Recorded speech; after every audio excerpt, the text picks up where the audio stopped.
welcome to this video, in which we will sew together the Nikko drawstring pouches. This is a simple and effective sewing project for an ultra-practical and always useful product, the storage or travel drawstring pouch. The pouch comes in 3 sizes, S, M, and L. It is made with 2 different fabrics, although you could also make it using a single fabric. Finally, it is closed with 2 drawstrings, which we have chosen in flat cotton twill. Most of the seams on these pouches are enclosed between the layers for a neat finish. The sides are finished with French seams, a simple and very effective technique. You can use these drawstring pouches to store your skincare products, hygiene, or cosmetic items, whether in your bathroom or when traveling. Of course, these pouches can be used for many other purposes: sorting clothes in a suitcase or closet, organizing office supplies in a handbag, or even storing phone cables or other small objects. The uses are almost endless. You could also make them in mesh to store fruits or onions in the kitchen, shoes for sports, or with a fine mesh and nylon drawstring to create a washing bag for underwear to put in the washing machine. The sewing level is truly beginner-friendly. This pattern, available in 3 sizes, presents no difficulty and is quick to sew. For fabrics, we recommend using woven fabrics such as poplin, seersucker, waffle fabric, chambray, linen canvas, denim, or lightweight quilted fabrics. It's important to ensure that the fabrics are thin and flexible enough to gather without stiffness. You could also use nylon fabric for shoe pouches or waterproof materials for specific cosmetic products. Finally, using mesh for the body of the pouch is possible for kitchen use or for a washing pouch for underwear. To add a refined finish and make it more fun, we suggest making these pouches with 2 different fabrics, one for the pouch body and one for the drawstring casing. For the supplies, you will simply need a drawstring that is 2 centimeters wide, but you could also use a 1 centimeter wide one instead. We recommend a thin, flexible flat cotton twill ribbon like this one, which comes in various colors but is most often available in off-white, black, or navy. Of course, you could use different types of drawstrings, such as round cords. These different cords and ribbons are available on our online store. The pouch is entirely sewn using a standard sewing machine. You will only need to overcast a few raw edges with a zigzag stitch or a serger, for those who have one. But everything can be done with a regular sewing machine. For sewing tools, you will need classic fabric scissors or a rotary cutter for cutting fabric pieces, small precision scissors for finishes, pins or clips, and sewing needles adapted to your fabric. We recommend universal size 90 needles. You will also need a safety pin to thread the drawstring through the casing. Finally, you will need sewing thread, preferably polyester for durability. We will use a straight stitch for the seams with a 2.5 stitch length for assembly and top stitching. We have made different versions, which I will now show you. We start with a size S drawstring pouch made with maison-nave quilted cotton combined with a Babylon poplin from a Ikati. In this size M version, we have reversed the fabric positions. Finally, in size L, we used an off-white poplin combined with floral poplin.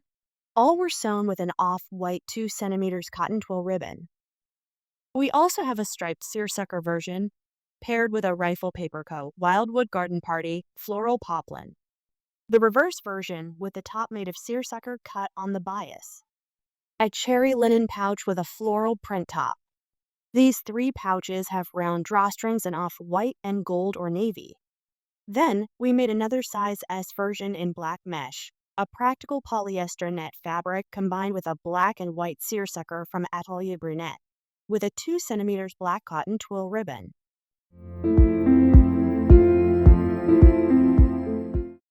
We cut our pieces, here in size S as an example. There are only a few, 2 identical pieces for the front and back, 2 identical pieces for the top bands. We used a serger as shown here, or a zigzag stitch on a conventional sewing machine, to finish the edges of the strip pieces all the way around. We did the same by overcasting or overlocking the top and bottom edges of the front and back pieces. For the standard sewing machine, we used a zigzag stitch, here with a width of 3, and for the serger, we used a 3-thread overcast stitch. Then, we will make two 1 centimeter folds on the top edges of both bands using a cardboard ruler like this one.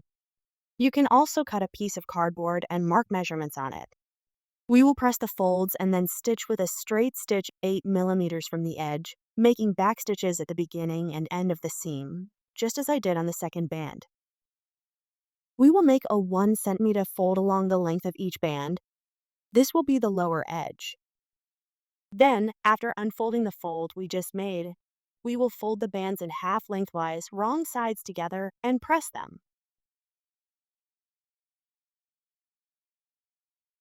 If you have a fabric with a directional pattern like this one, I recommend making the fold at the bottom, aligning it with the direction of the pattern.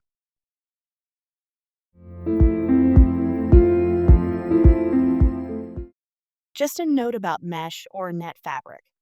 This material does not require overlocking since the edges do not fray. Therefore, we will leave them raw like this and sew with tissue paper or regular paper under the presser foot to prevent the mesh from getting caught in the machine's presser foot. Let me show you how to do it. So we place a sheet of tissue paper or, as in this case, regular paper under the two mesh fabrics that we want to sew together. I stitch with a straight stitch, making back stitches at the beginning and end of the seam. Once the stitching is done, I simply tear off the paper, and that's it. With tissue paper, it takes a little longer to remove, but it still comes off quite easily.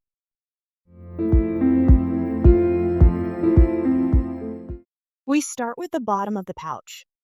We will align the bottom edges of the front and back pieces right sides together. We will pin and then sew with a straight stitch at 1 centimeter. We have stitched the seam. Now we will press it open. Next, we will place the two pieces wrong sides together and sew French seams on the sides. To do this, align the side edges of the front and back pieces wrong sides together, pin them in place, and sew with a straight stitch at 5 millimeters from the raw edges. Repeat the process on the other side. Once the stitching is done on each side, we will trim the seam allowance to 3 millimeters.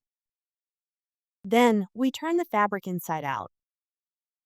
Clip the corners within the seam allowance.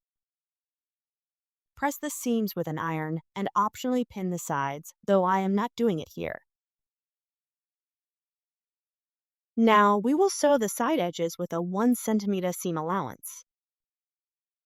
We have stitched both sides.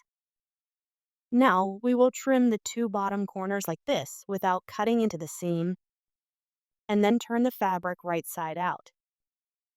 We shape the corners using a pointed tool and press the fabric.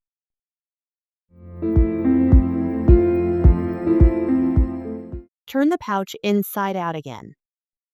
Fold the French seam allowances towards the front of the pouch. Then, open the fabric by spreading the back and align the right side of the unfolded band along the wrong side of the front edge. Pin in place. Repeat the same process with the other band on the opposite side of the pouch, ensuring both bands are properly aligned.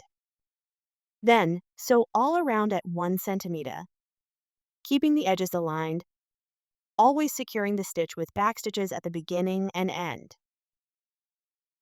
There, the stitching is done. Now we turn the work right side out and press the seam allowance towards the casing. This can also be done with an iron. Then, we trim the seam allowance of the French seams and check the band seams for excess thickness, though in this case, there isn't any.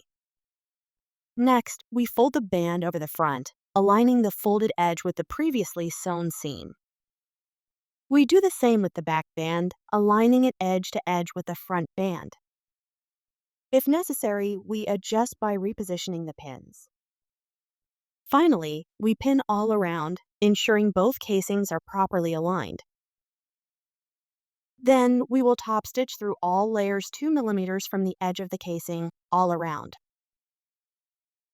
I use a pointed tool or small scissors to help position the fabric properly before sewing. As I go, I remove the pins and slightly stretch the fabric to prevent creases from forming. There you go. I'll show you the stitched front and back casings. The inner raw edges are neat and barely visible, just like in my other prep versions. Now we will cut 2 drawstring lengths from the 2 centimeters wide cotton twill ribbon.